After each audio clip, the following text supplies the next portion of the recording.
So when feminism was reborn with Betty Friedan in the late 1960s, I thought this was supposed to be about the liberation of women. Instead, I really hit a wall of the closed minds, the kind of the new fanatics, okay, of second wave feminism. I had already signaled my revolt by my passion for Amelia Earhart, okay, when I was in high school in the early 1960s. Through Amelia Earhart, who I learned about through some newspaper article, they found some bones, which turned out not to be hers after all. The eternal mystery of what happened to Amelia Earhart. But through my 3-year research project into Amelia Earhart in the early 1960s, I learned about that wonderful period following the women gaining the right to vote in both Britain and the United States. And these women like Katharine Hepburn, Dorothy Parker, Dorothy Thompson, Margaret Burke White. There were just so many, and Anne Morrow Lindbergh. There were so many women who were achieving and who attained a tremendous celebrity in the period of the 1920s, 1930s. That, to me, is my favorite period in feminism, okay? Because these women, okay, admired what men had done. Okay? There was no male bashing, as became systemic, okay, to second wave feminism. Okay? It's an absolute poison that has spread worldwide. Okay, a feminism based on denigrating men, trivializing what men have done, defining men as oppressors and tyrants through history. Okay, it is an absolute lie. I mean, there have been crimes against women. Where they have occurred, we must condemn them. Right, but men throughout history have given their lives, okay, and their labor for the support of women and children. Okay, so this is an element in second wave feminism that, to me, is an extrapolation of neuroticism on the part of these fanatics, okay, who have been attracted to this movement. Okay, and I've been at war. Or Amelia Earhart admired what Lindbergh had done, and she was called the Lady Lindbergh, okay, when she crossed the Atlantic, heroically alone, okay, in an airplane. She couldn't even see it out the windshield. She was like doing everything, by mechanically, etc. Right. So I feel that was the most helpful period in terms of the history of feminism. So the generation snowflake phenomena of the thin-skinned, easily offended. Yes. And I find it, that's what I was saying, I find it upsetting because I, like you, think, isn't the point about women's liberation to be free and strong, yes, to take risks, rather than I can't cope with that. If I see a picture, it's going to finish me off, and who can protect me? And the demand is to, for example, in universities, college authorities, you come and protect me. Yes. Well, it's a return to the 1950s yes, vision of femininity again. Okay? Yeah, yeah. So when my generation arrived in college, I arrived in 1964 in college, and the colleges still believed they had the right and obligation to act in loco parentis, in place of the parent. Therefore, the women's dormitories, women were compelled to sign in at 11 o'clock at night, so we were safely inside. The men could run free, for the whole night. We're the ones who said, get out of our private lives. And the colleges said, no, the world is dangerous. We must protect you against rape. And what my generation said was, give us the freedom to risk rape. That is true adulthood, okay, for women. And now everything has regressed. And I do believe it's because nothing has really happened, okay, to this generation. They have not had that initial experience that my generation did of war, and there's I think it's a result of the world of social media also, where people feel they have so many friends, okay, and they want a sense that reality is comforting them and cushioning them and so on. I think there's a great anxiety and a sort of weakness of outline of the personalities of young people. They do, to me, look like as an experienced classroom teacher of 45 years.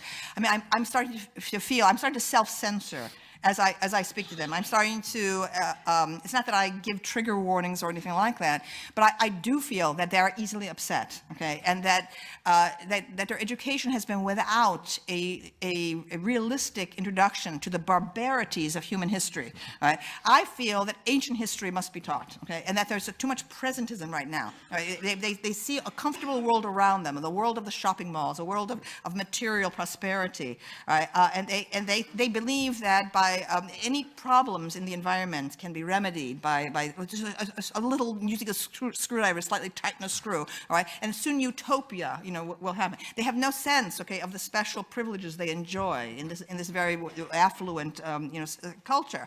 So I believe in introducing young people to the disasters of history. But just actually on teaching, because I think that's the disasters of, that's a good curriculum. But they've just announced that they're getting rid of classical civilization A-level in this country. So that's worth knowing. And well, when second wave feminism something was burst out in the late 1960s and early 1970s, there was this claim being made by feminists that the history had been censored and that soon would be rediscovered all these unknown female geniuses in the history of the arts. Okay? And there really was that belief out there. So there was this search for the undiscovered woman Michelangelo and so on and so forth. Well, there is no woman Michelangelo. Instead, they'll add Artemisia Gentileschi, who's a perfectly capable, competent painter in a certain Baroque style that Rubens did better, etc. And so my book, Sexual Persona, my first book, is about what is the nature of artistic creation, and what is the nature of genius. And I said that men have indeed made most of the major landmarks in the history of the arts, and I tried to explain why. I said it's not because women have less talent, but that men are driven toward hallucination, obsession, diversion, from the priority of women's power over them. I have all my theories about men's conceptualization that may indeed be related to the intelligence range. That is that women tend to show up at the great midpoint of the IQ range. And you have male geniuses and you have male morons, literally. And I also said that to me, crime. That crime is a conceptual activity, serial sex crime, and so on, and that this is, and I said there is no female Mozart because there is no female Jack the Ripper. You just do not find women showing up as the serial murderers. So I think that the ideation is one of the products of the male mind. And I've seen many talented women. I knew many extremely competent and promising women, but what they lacked was the power of obsession. There are very few female obsessives. I think I'm one. And so on. But so I'm an odd sport. But I do feel I'm in between the genders. And that there's a kind of life deranging quality to artistic achievement, where it's a mania, an absolute mania, and it produces rapists, and I believe that feminism by second wave feminism, by hiding, by concealing, by suppressing the evidence for sexual difference, is actually exposing young women to danger, because they do not imagine that there are psychotic males who are looking at them as prey, who actually see them through primitive eyes. They don't understand it. We're like decades away from Alfred Hitchcock's Psycho, 1960, which is about exactly these things I'm talking about right now.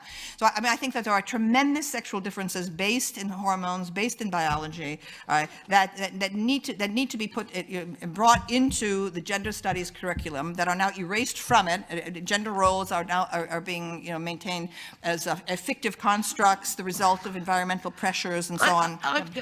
God, I dare I disagree, but I'm going to disagree slightly, because I actually found that everyone's obsessed with the idea of the male gaze and they're all psychos. Oh, the male gaze. I mean, I know, but what I'm saying is this, well, you can do, because my fear is that that a lot of women that I talk to imagine, or the description is such that, every man is potentially looking at you with the view of kind of abusing you in some fashion.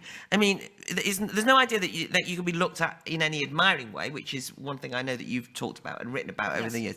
But I don't think everyone's obsessed with the idea that men are hormonally driven to attack. No, not the hormone. No, they believe it's coming from social indoctrination. Right. They believe that men are born to a culture that privileges maleness, which is not at all true for many recent decades, and that they learn this, and therefore we can retrain them. We can indoctrinate them to change. You say, I'm the only one really talking about the biological roots of it. And there's, to me, absolutely incontrovertible that there is a biological basis to the greater visual component in male sexuality.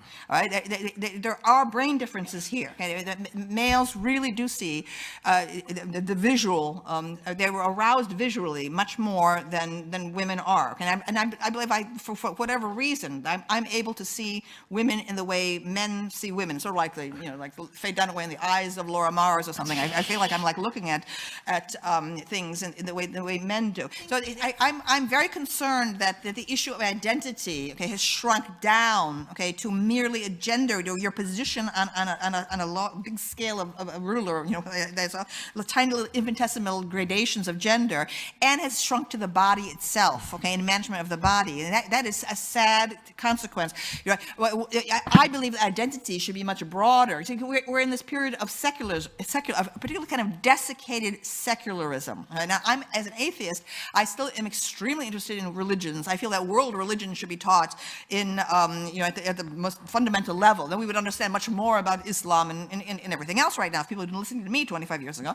Right? And I feel that identity should, like in my generation, 1960s, the people who took drugs, when they were searching for themselves, they discovered the universe through drugs. Okay, there was a vision quest like that of the Native Americans. So there was a metaphysical dimension to their in a tremendous kind of cosmic distance, okay, to their self-identification.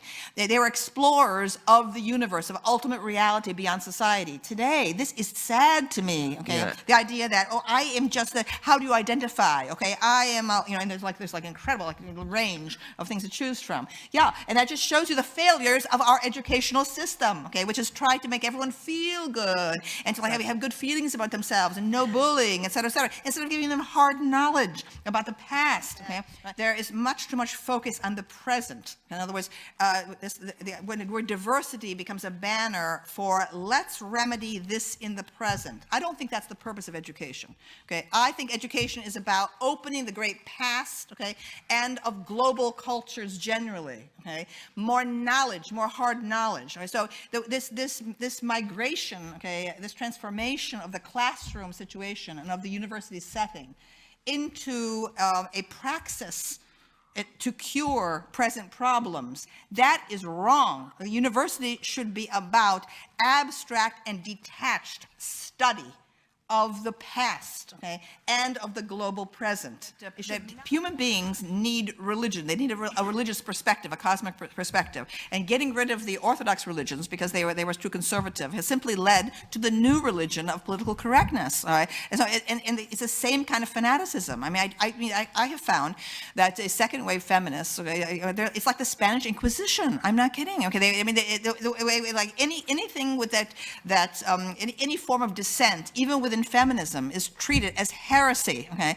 and they actually try to destroy you. When I wrote my piece on date rape in 1991, there was clearly an organized campaign among feminist groups to get me fired from my university. They harassed the president of the university, and who thank heavens, okay, I had tenure, but also he took the very enlightened view that faculty are free to express their views about the thing. But if I were a younger faculty member, I wouldn't have dared to speak out. Okay, I would have been vulnerable in the promotion process and so on. So I do think that the independent thinkers have been driven out of academia. I mean, there are plenty of men who just gave up. Okay, I've heard abundantly from letters I've been getting for 25 years. I mean, there was one letter I remember very, very clearly from a woman who said that she was now painting houses in Missouri. Okay, and she said that she was in the comparative literature program at Berkeley, which is extremely PC and so on. And she said that every time in their seminar that she would express enthusiasm about the work under study, okay, and people would look at her as if she had created some offense, okay, because of course the new style is that you take this deconstructionist view, debunking view of great literature and art. Therefore, you wade into something which is admired by others, and you, with your red pen, check off, racism, sexism, homophobia, and so on. Right? So this is what's happening. happened is that the universities have increasingly become a place for the time servers, for the obedient, for the servile, right? And the true independent things are gone, okay? And therefore, this is what I say, okay, is that every individual, male or female, must see life as something that you are personally responsible for. You are responsible for your own education, okay? You cannot be dependent on teachers or, and people should be looking at college not as a place to receive, most of the teachers are going to be, conventional. Instead, it's an opportunity to read in the library. That's what I did. I went into the library and I just, my shrine was Yale's Sterling Library. I just went in there and I ransacked, okay? So I just floor after floor after floor, book after book after book, and I discovered all kinds of things, forgotten or suppressed voices. They're out there, okay? Illumination and enlightenment are there, available for every individual. It's a matter of personal responsibility. That's the essence of my feminism and of my approach to life. All right.